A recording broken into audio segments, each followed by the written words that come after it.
भक्ति को भक्ति योग बताया, कर्म को कर्मयोग बताया, फिर पत्नी योग को क्या करना उसने राजयोग बता दिया. And we can take one or two or more, all of these and be free. So that's what we started doing in our thing. And Jnana Yoga, Raja Yoga, Bhakti Yoga, Karma Yoga, all lead to the same goal. What is that goal? Absolute freedom. And that's the dimension that has been brought forth. कैसा करना है? स्वामी जी बताया, स्वामी विवेकानंद जी ने बताया कि by using the modern tool of scientific research, combining yoga, the wisdom of East, with the technological research of the West. That's what we are doing. So, what is that dimension of yoga? Patni has told yoga, chitta vritti nirodha, मन को शांत करना और परिपूर्ण उसका हम विकास करना है. On getting mastery over the mind. There are 2 points in this mastery. One, to make our mind, faster mind, quicker mind, brilliant mind, creative, faster, faster, faster. This is all we have done in our education system.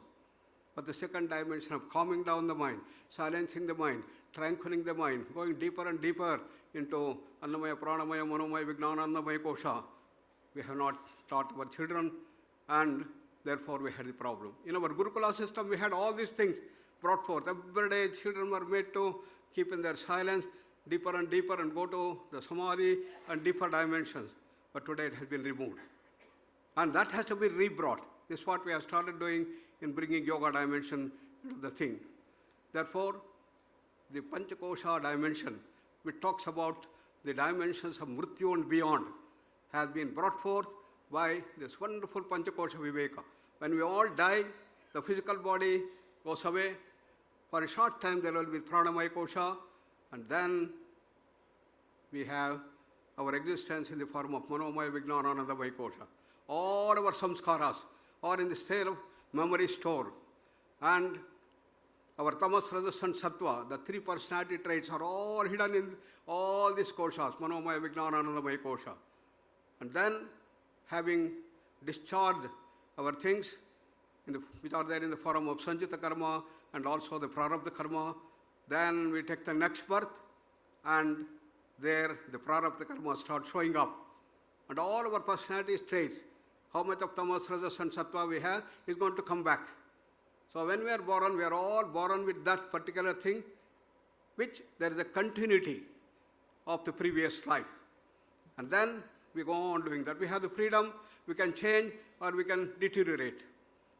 When we started doing all the good karmas and started developing ourselves to become great human beings, superhuman beings, like the sattvic personalities, then we start going right. And naturally, question comes, what is good, what is bad? You know? So Krishna Bhagavan bolte hain, Rakshasi Sampat, Daivi Sampat and Asuri Sampat. Daivi Sampat are all the good things, and Asuri is the bad. Why do you call good or bad? Daivi Sampat Vimokshaya, Nibandhaya Asuri Mata, it is said. All those good qualities are the ones which help us to grow to greater and greater heights, become normal to great human beings, super divine human beings, and reach the highest. This is what all religions, in a sense, teach us. Dharma is based on these dimensions of good qualities.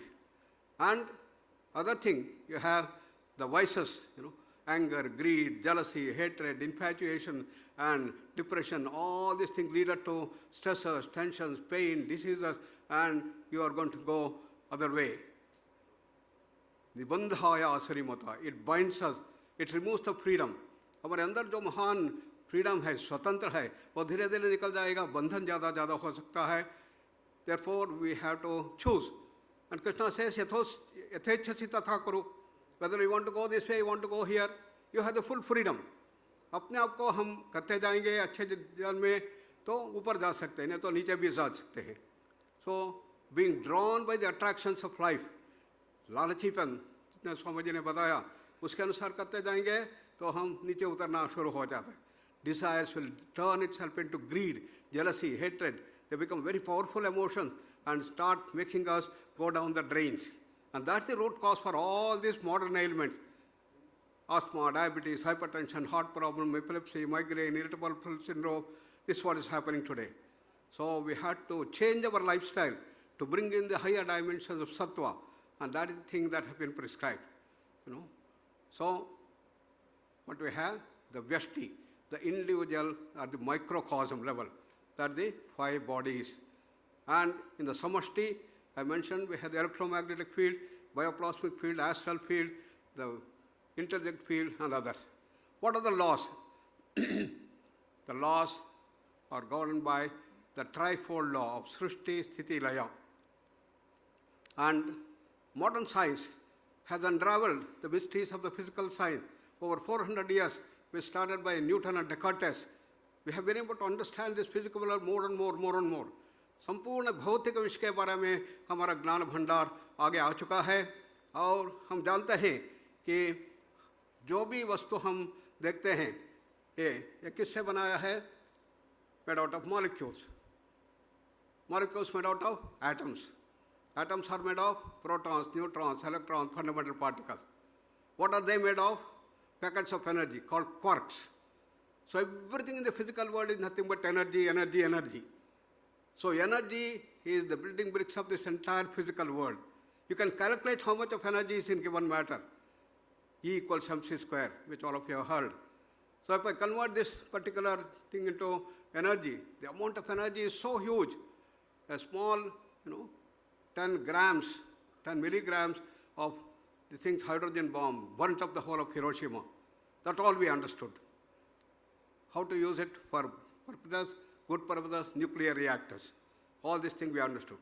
Then what are the laws that govern them? Newton's laws of motion, known as classical mechanics, governed by the 3 laws of Newton.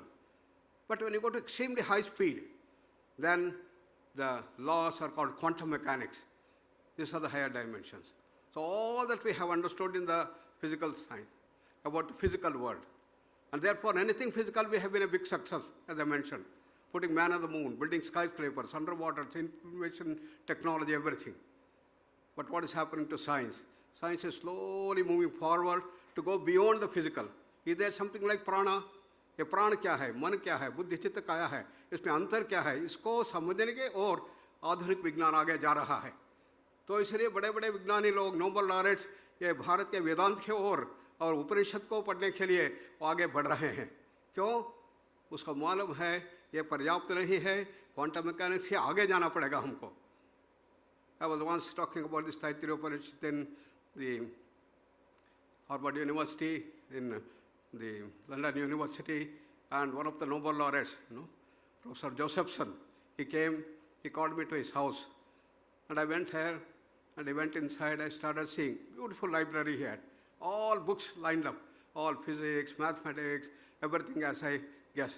I come this side, I put beautiful books on Sanskrit, Upanishads, Prasthanatraya, Bhagavad Gita, Ramayana, Bhagavata, everything lined up here.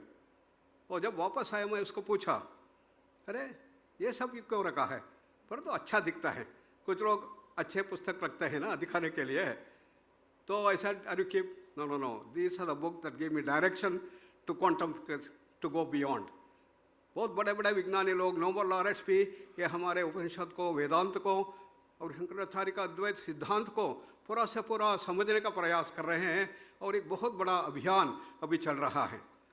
तो उसको जाएंगे तो क्या होगा? We have to understand our whole universe is nothing but that pure consciousness. Om ityetadaksharamidam sarvam. That Om, that is the pure consciousness designated by Om. And this world is made out of that, and that which is beyond also is made out of that. Many people get confused that prana, which is the basic fabric of the whole creation, is energy. No, energy is the one which cannot change by itself. It is physical, it is bound, it cannot change by itself. Whereas prana can change by itself. Swayam eva pinatam yati, swayam eva thanavam yati, as it is said. Therefore, prana is the basic fabric of this entire creation, which goes on changing and changing and changing. And that is the Prashnopanishad model that we have. Pranasya idam vashe sarvam, tridive yat pratishthitam, mata eva putran rakshasva, shrischa pragnancha videhinaiti, as it is said. Therefore, prana is the basic fabric, which is one part of that, the end part of that is energy. And science is slowly unraveling this more and more. Is trifold law, Srishti, Sthiti, Laya. That's what we found. So yoga is that special skill in action action and relaxation, calming down the mind, silencing the mind, doing all activity in that state of relaxation. And duty sense, doing the dharmic way, the sattvic way, and gradually build the unattached action. Yogaha, karmasu kaushalam. That's the dimension. Therefore, it's a long journey. Prayatna dhyatamanaha. That we must go on doing these things continuously. A person who is a sadhak goes on intense effort to endeavor, to achieve the goal. Prayatna dhyatamanasto yogi samshuddha kilvishaha. A person practicing the dhyana yoga or any form of yoga goes on cleansing all the dirt, kashaya, kilvisha, all these things he goes on removing the dirt which are in the form of karmas, in the form of tamas, rajas and sattva, and sanchita karma and prarabdha karma. All these things are there hidden within our koshas, which has to be continuously cleansed. What's its manifestation in scientific terminology? It is the imbalances at all levels. At the body level, an autonomic imbalance, endocrine imbalance, imbalance between the left and the right brain, imbalance at every organ,